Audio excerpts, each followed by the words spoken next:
Kaibigan, pag-usapan natin itong mga topics natin na I'm sure makakatulong to sa inyo. Indigestion, impatcho, bloating, halos lahat ng kakaroon nito, kabag, heartburn, at minsan nakakainis at sobrang sakit, minsan nakakatakot.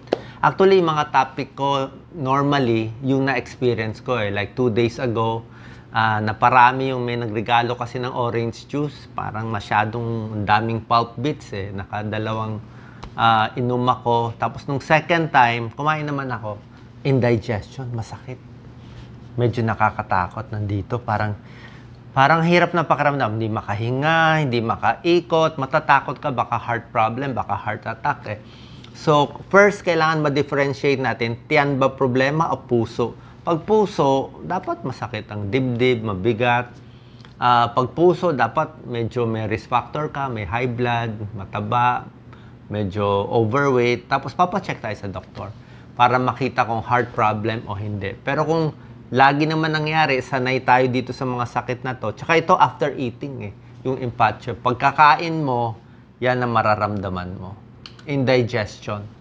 Okay? Tuturo ko sa inyo home remedies at hindi talaga tableta. So, ano nangyayari? Bakit tayo nai-impatcho? Sobra bilis ang pagkain.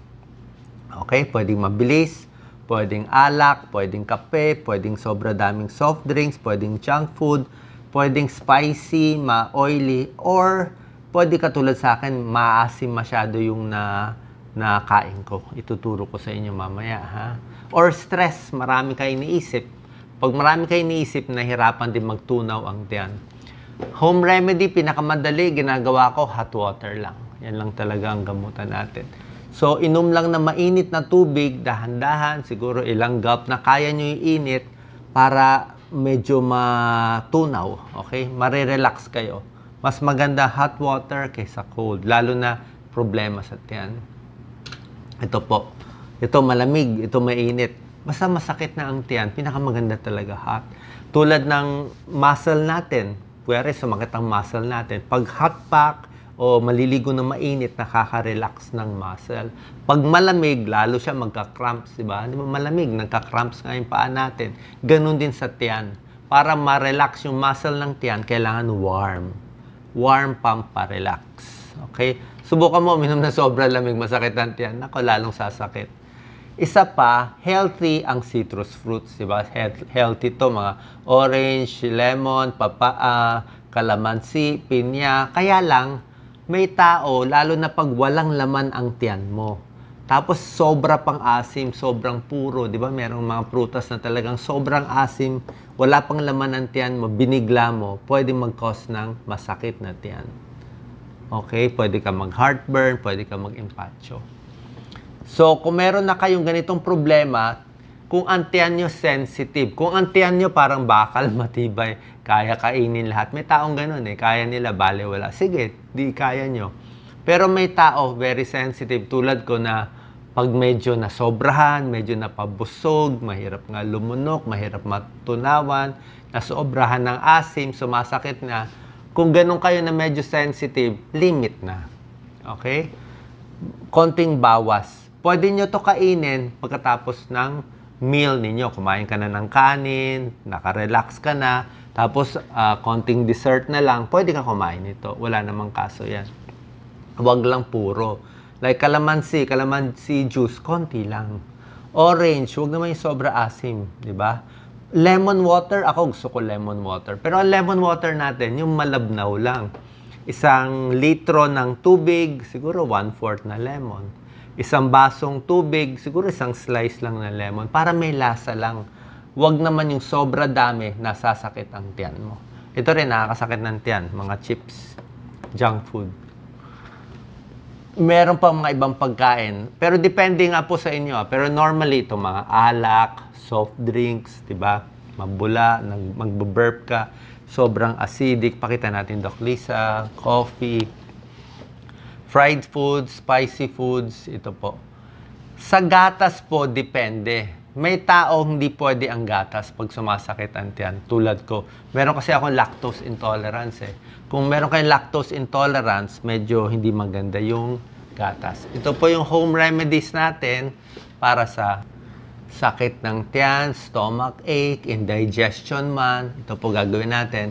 Pwede ang chamomile tea. Yan, nakaka-relax po yan. Walang caffeine. Yan, pamparelax, pampatulog pa nga yan. Pwedeng hot bag. Diba, mainit, hot tea, hot bag. Pwedeng rice water. Pwedeng hot water lang. Diba? Pwede yan, pamparelax. Mga pagkain makakatulong sa labat, pwede po. Diba? Konting luya lang, lalagay mo. Meron ding nabibili na ready-made sa mga supermarket. Mga ginger, lemon, konti lang, malabnaw lang. Mainit na tubig, maganda rin sa tiyan. Kung walang pera, hot water lang, pwede na rin po. Pinakagusto talaga ng tiyan, yung mga ganito lang. Konting gulay, saging, konting ulam, kanin, plain na kanin, hindi siya sinangag, walang oil, o lugaw lang, tapos konting ulam lang. Yun po pamparelax ng tiyan. Ito po, generally, ang mga iniiwasan sa sakit ng tiyan, ito generally mas nakakatulong. Tulad ng sinabi ko, iba-iba ang tao. So, kadalasan, karamihan ng tao, lalong sasakit ng tiyan sa ganito. Oily, yan, spicy, tsaka maasim. Mas gusto nila yung ganito lang, gulay, yan, kanin, melon, pakwan, saging, ito po, peras. Apple, kaya din siya, avocado. Hindi kasi siya acidic. Pag na-impatcho kayo, indigestion, madalas bloating na rin. Lumalaki ang tiyan, di ba? May kabag kasi hindi nga matunawan eh. Mas maganda, naglalakad-lakad din para matunawan. Okay? Kasi mas gumagalaw-galaw tayo, wag naman yung sobrang jogging, mas gumagalaw tayo, mas gagalaw ang bituka, lalabas yung hangin. Pero dapat talaga yung pagkain natin, dahan-dahan. Itong mga tips natin, pwede siya sa impatcho, pwede siya sa GERD, pwede siya sa heartburn. Makita nyo pare-pareho ang mga tips eh.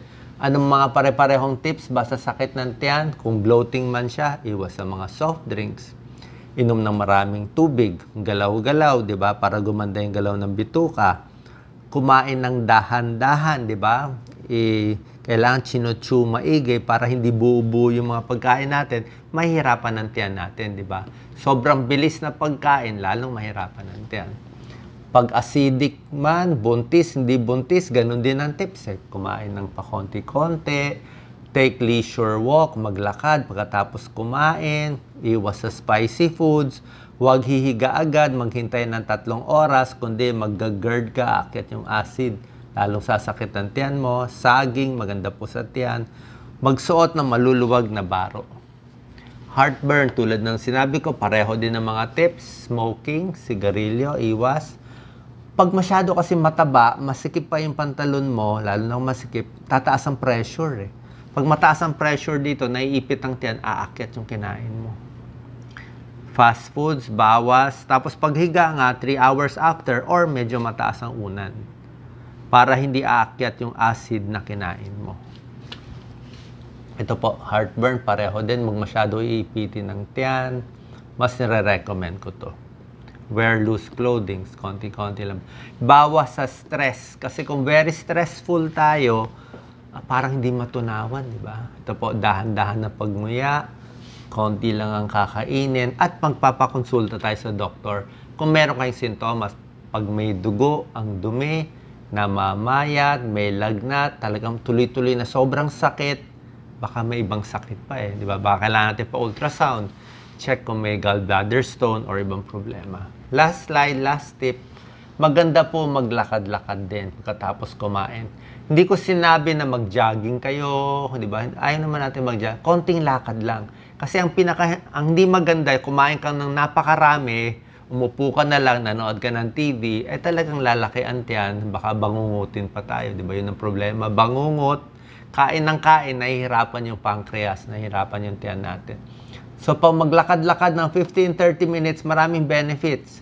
Gaganda yung pagtunaw, gaganda yung galaw ng bituka natin, sasarap ang tulog mo, paano mas natunaw na yung kinain mo, hindi ka na mag-GERD. Blood sugar mo, syempre kumain ka ng maraming kanin, tataas ang sugar konti, at least hindi na matataas, nababurn mo yung calories mo. At gaganda yung circulation sa dugo.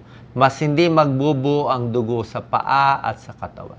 Okay, saan po nakatulong tong simpleng home remedies sa impatcho, bloating, heartburn? God bless po.